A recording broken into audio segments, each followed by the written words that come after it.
pineapple smoothie. First time I had one was at McDonald's. I do like it, but I decided I could probably make it myself. So you're gonna need some frozen mango chunks. This is a blender that I got from Amazon for $20. It's a one-person blender. I got tired of getting down my big blender just to make a smoothie for one person. So I saw this one on Amazon. I'll put that link in the description if you want to buy one. They have them in different colors. So I put about 8 slices in there. Then you're going to put 2 teaspoons of crushed pineapple in there.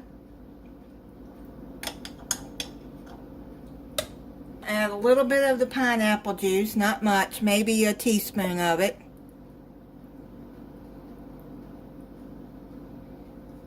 And 2 teaspoons, I've got Greek yogurt here. It's vanilla. If you don't want Greek yogurt, you can use any vanilla yogurt. I'll put 2 teaspoons of that in there. And 1/8 cup of apple juice.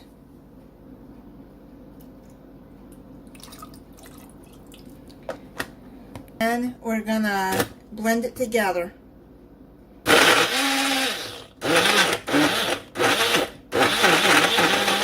You don't need any sugar in this. I put this into a cup and then try it for you. It's thick.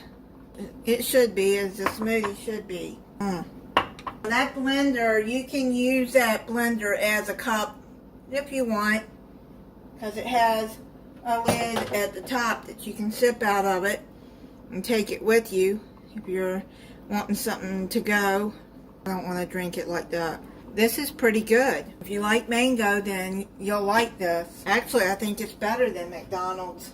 Thank you for watching. If you're not subscribed, I hope you'll subscribe and click the notification bell so you'll be notified when I upload a new video. Bye.